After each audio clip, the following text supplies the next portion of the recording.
Hari Om. Jai Shri Radhe Krishna. Srimad Bhagavad Gita, chapter number 2, shloka number 71. Vihaya kaman yas sarvan pumanscharati nisprihaha nirmamo nirahankaraha sashantimadhigacchati. Supreme Lord Shri Krishna says, that person who gives up all material desires and lives free from a sense of greed, proprietorship and egoism attains perfect peace. In this shloka, Shri Krishna lists the things that disturb one's peace and then asks Arjuna to give them up. Arjuna had asked 5 direct questions about the Sthita Prajna. What is his nature? What is his inner life of tranquility and peace? How does he speak? How does he sit? And how does he move about in this material world? From the 55th shloka, all qualities mentioned constitute the general character of the sage of steady wisdom. Bhagavan is bringing the discussion on Sthita Prajna to a conclusion by highlighting again the Lakshanam of Sthita Prajna or a man of steady wisdom. Here, he gives 4 important conditions that have to be filled before the man could experience the supreme peace of the self. First one, all material desires to be given up. Ya vihaya kaman. The use of the pronoun yaha is to emphasize that there are no restrictions of class, gender, age, caste, education, etc. for engaging in this process of self-realization. The moment we harbor a desire, we walk into the trap of greed and anger. So, the path to inner peace does not lie in fulfilling desires, but instead in eliminating them. The word sarvan is repeated here to show that all desires should be given up without exception. Even if there is a single one left in the mind, it grows and grows and binds us in samsara. Second condition, there should not be any greed for material advancement.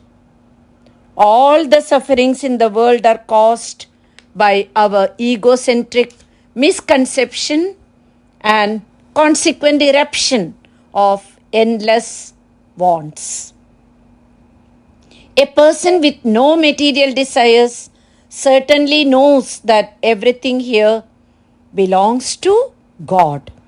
Ishavasyam idam sarvam. He is a genuine sannyasi who leads a life of constant inspiration, gained through an intelligent renunciation of his egocentric misconceptions. Pumanscharati moves around. So the question was, Kim Vrajeta? How does such a person move around? Answer, Nispriha, without any desires. Third condition, there should not be any sense of proprietorship. Nirmama, I-ness and minus. The feeling of proprietorship is based upon ignorance. Because as we discussed in the second point, the whole world belongs to God as we came empty-handed in the world and will go back empty-handed. It is because of the ego-centric attitude that Arjuna was overpowered by delusion and sorrow at the thought of killing his people, Swajana, in the battle.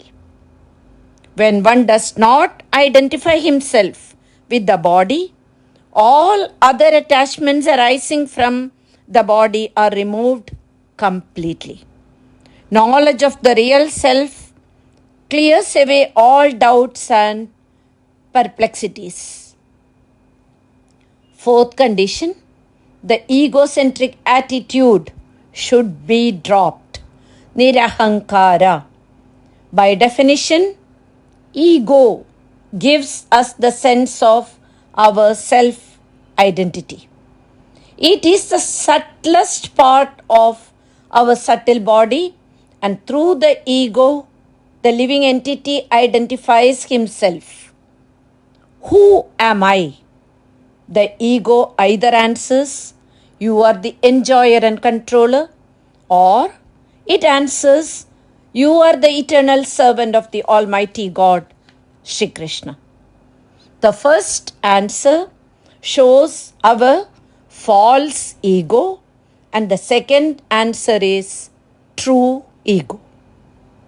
The previous shloka talks about having internal peace, and this shloka talks about charati, moving around with that internal peace and not getting attracted by material desires and conceptions. Such a person will attain happiness. Sashantim adi gacchati. So what we need is remembrance of Krishna at all times and auspicious desires that cause us to remember him. Then there is peace of mind. Peace of mind is absence of anxieties, worries and fears. Beyond peace of mind is peace of heart. Peace of heart is based on eternal love that is unbreakable or unshakable.